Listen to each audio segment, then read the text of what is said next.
Hello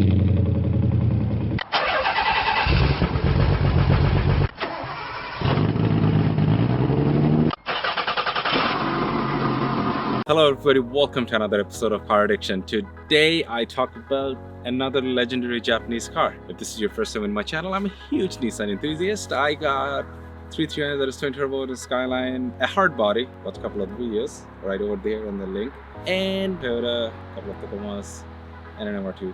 I'm not selling that MR2 anymore. I will be building that MR2 over this winter. That is my commitment to me.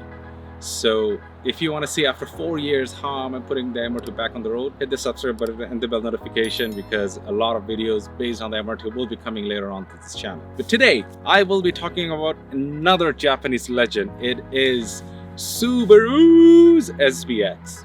Subaru SVX was Subaru's kick in the bucket to get into the luxury sports sedan market. And if you know anything about Japanese JDM, they didn't really do good. Mainly because of their boxer engines.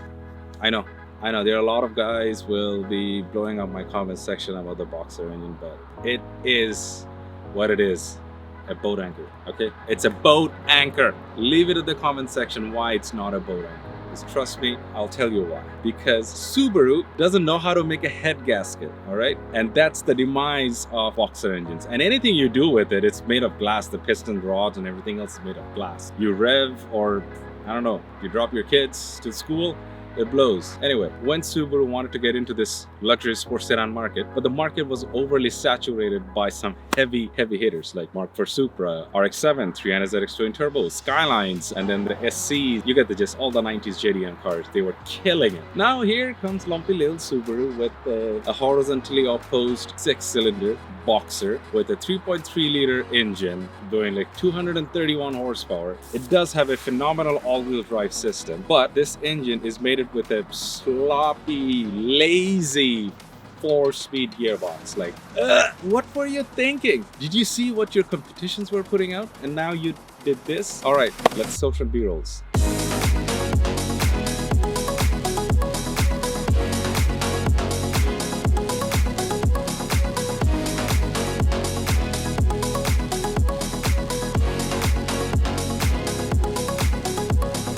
This is a very good looking car. It has the 90s spaceship looking out of the whack design style frame, but it just does not have the performance to back up the rest of it. So obviously all the other Nissan JDMs kicked its butt. So the production year for this car was from 1991 to 1996. Some part of the world received it till 1997, but that is pretty much it. On the other hand, there was the big issue with yen going through the roof. So in the very beginning, these cars were pretty affordable. Same thing happened with the 300ZX twin turbos, Mark IV Supras. When the yen got stronger, all of a sudden these cars became $50,000 cars, where it was more logical to buy a Supra or 300ZX twin turbo because it can bring the game to the table where people just forgot and ignored about the SVX.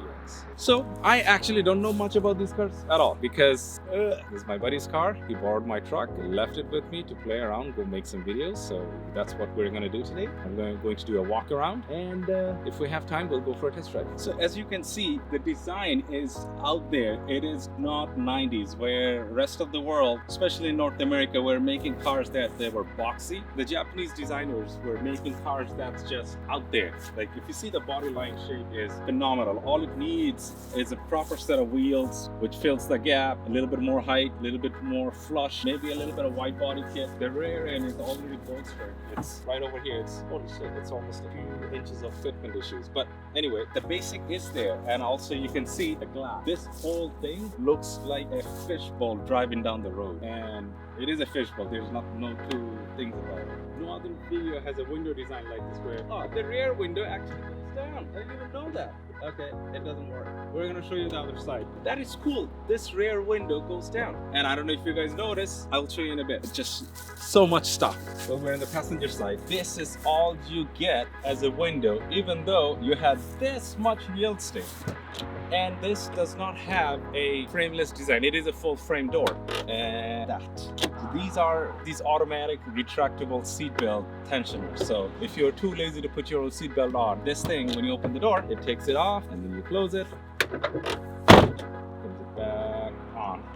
and you're good. That is so cool. And this, I never knew. I saw this car a couple of times before. I just never knew this part of the window actually goes down. Can you imagine if you need a Mark IV Supra or 300 ZS twin turbo, if the rear window went down? It will be useless. Absolutely useless. Same here. Look at this tail light design. First of all, the car comes with a built-in like duck lip spoiler. On top of that, you have spoiler. It's like Inception, like spoiler on a spoiler. Like you got so much downforce that you'll have no idea what you're gonna do with it. You don't need it. It is an all-wheel drive vehicle, so you got all the grip. And then it's a wrap-around tail light, so it goes from here, wraps all the way around. It is just so cool. And also, I'm gonna open the trunk in a bit. Let's show you what's inside the trunk. For what it is a giant trunk, because you can put the seats down and you can shove stuff in, like your 2x4s, 4x8s, whatever other junk you need, like what he did, shoes, stuff.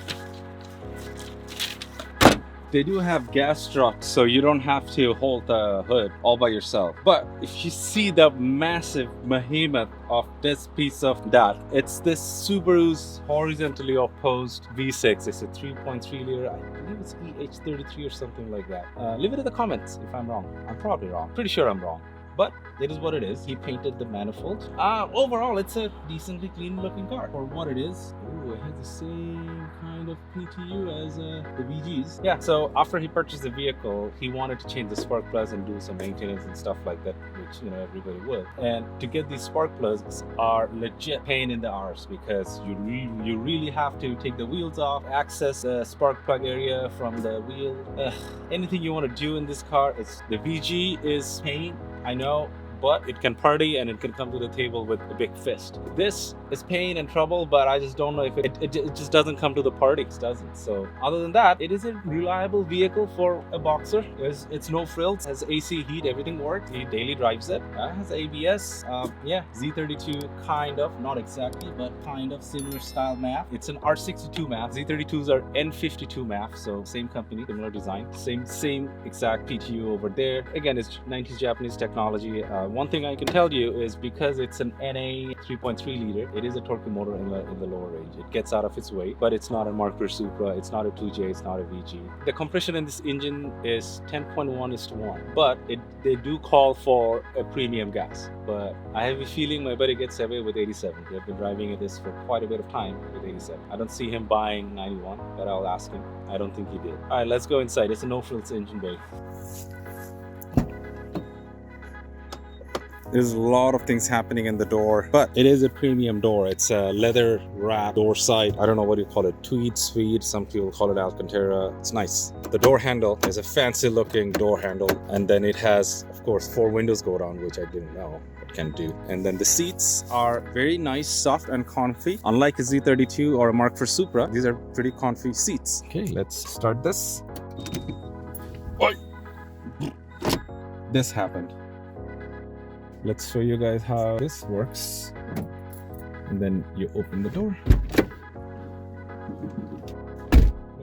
and put the key in the on position.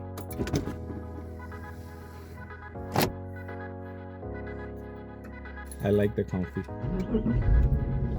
So I just started the vehicle. Now this is, I don't believe it is the stock steering. I have a feeling he did something to the steering. And the dash, there's a lot of buttons, so we're gonna start from the left hand side. First, you have your window controls, and then you have your mirror controls, heated mirrors. I think it's a parking light. And then your cruise control on, and then cruise control button here, your fogs, turns, headlight. There's so many. Oh, I think there's a delay for the headlight, so that's the delay for the headlight. On the right hand side, you got the controls for wiper front and the rear. And then it's an interesting cluster because it has the heat. I'm gonna turn the heat on. Outside temp. Oh, right there you can. Yes, it's not 25 degrees outside, all right? Oh, there's 3 speeds for the fan, low, medium, and high. And then you have AC, economy, and auto, and blah, blah, blah. All right, so, and then you have your hazards, windshield defrost. And over here, you got your engine heat, and then RPM. Nice. It's very torquey.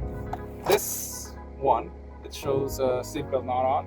The passenger seatbelt is not on, but if you open the door, it shows which door has been opened. And then your speedo, it's in kilometers, 208,000 kilometers. Has an airbag light on, probably because this is not the factory airbag. This is not the factory steering, it's probably disconnected. So this area, to me, they tried to follow a cockpit design like the Z32 and the Mark IV Supras did. But to me, this looks very furniture grade. I apologize if I offended somebody. This hidden box for your CD player. Oh, he has the Subaru thing, the whole stock one. I actually don't even know how to make it work.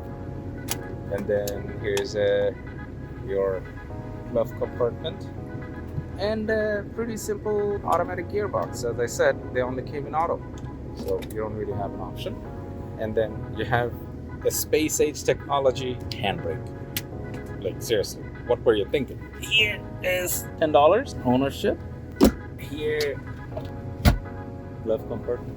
See, overall, the condition of the vehicle for 208,000 kilometers, something from 1996, it's pretty good. Over here, you have your smelly things, mold. Of course, it doesn't work. Whatever. I think we should go for a drive. As I said, it is torquey. Like you just feather the throttle, it wants to move.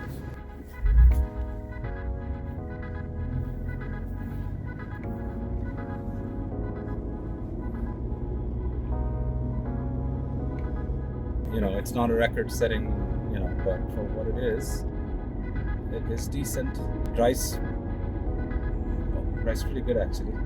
So I'm just on my way back home. A couple of things on my drive I noticed is the suspension. It does not drive like a sports car or a GT. It drives very mellow, a lot of body rolls, like a luxury cruiser. I'm sure you can change the suspension and, you know, go with some sort of an STI or WRX system and it'll be a lot better. But this certainly at this moment does not drive like a sports car. The brakes are mushy. The steering it's good.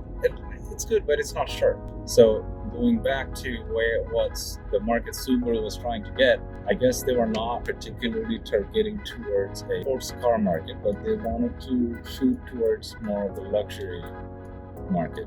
I guess that's where things took a turn for them because everybody else who was on the market, they came with Fury, and Subaru showed up to a gunfight with, I don't know, fist or knife. Other than that, it's a nice driving car. Anyway, as you guys would know, I don't know much about these cars. There are a lot of things I probably said and triggered a lot of you, and you guys left nasty comments in there, which is totally fine with me because I also like to learn and like to know. If you like what you see, please hit the subscribe button and the bell notification. There will be a lot of shenanigans coming in, and I'll see you on the next one. I was trying to take the belt off, but the way I'm going to take the belt off is this. Yeah.